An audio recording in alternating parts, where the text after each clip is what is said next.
Well, this is Baruch here, and this is the shir for early morning here. It's the 18th day of Teves, as we are moving closer to Rosh Chodesh, and now we're on the other side of the middle of the high part of the point of the moon. Now the days are starting to fall towards the next month of Shvat, which is Aquarius. It's Pinchas time. This is the night zone. Let's open up the book and let's come over to what we've been discussing. It says over here that we're dealing with the tefillin, different mystical attitudes about the tefillin. It's a short piece, and it says like this.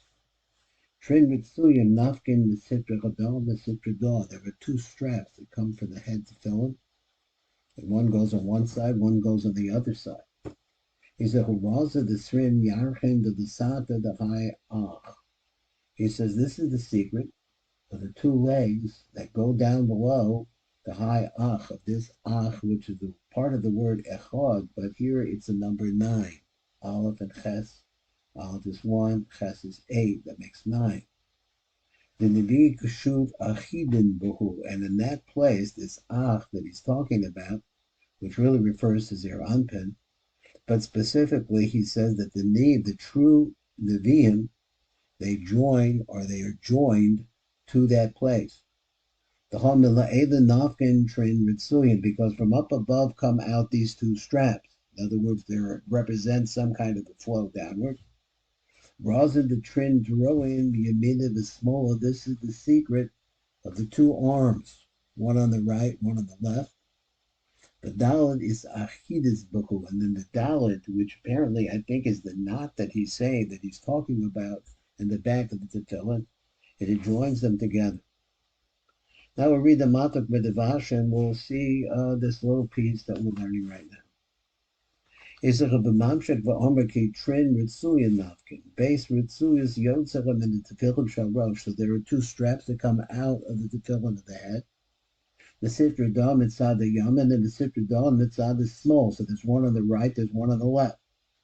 Rather the Trin Yarchin the Sata the high Ach.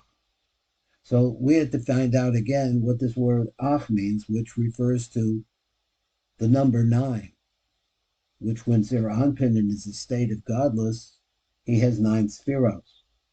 And so Beis Yarkim Shehem Netzach and Hod, those are the two legs called Netzach. One of the right leg is called Netzach, the left leg is called Hod. Shalamata, which below the straps, in other words, is below the place where these straps come from. So he says Shalamata shall also Ach Shahu Zer Anpin, with those 9, it's below these 9, which is Zer Anpin. In other words, it's lower part of Zer Anpin. The true prophets, they hold on to the two legs of Zer Anpin. Now, this has been said in a lot of different places, and I'm not really sure that I understand it, so that anything that he could tell me that I could help me to be able to understand what the significance is of the two legs, which are the lower levels of Zer Anpin, is allows the Nevi'im to be attached to that place. Let's see if he says something. So that's a statement that we see most of the time. And he says the reason why is because up above come out these two straps. And this is from the bias, that is the head tefillin itself, and then the straps that cover around, they go around the head. Of this Rindroan, and this represents the secret of the two arms. What's this about? Haim Sod's Roos, Miyamin and the small, on one on the right, one on the left. Miyamin the small, Haim Sod Hahug, which is the secret of Chesed, which is the right arm, and Gevurah, which is the left arm.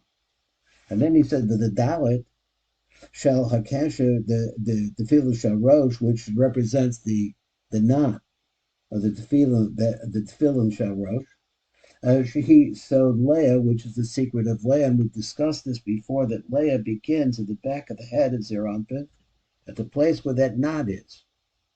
So he said, she holds on to those straps, came in that kasher shalfadal yotzos haritzuos, because from this kasher of this knot, which is in the form of a dalet, that's where the straps come out. So they come around the head into the knot at the base of the head, which is the place of Leah, and then they go downwards towards us, and this is the place where the Nevi'im are able to reach. More about that I don't know at this time. This is Baruch Fly.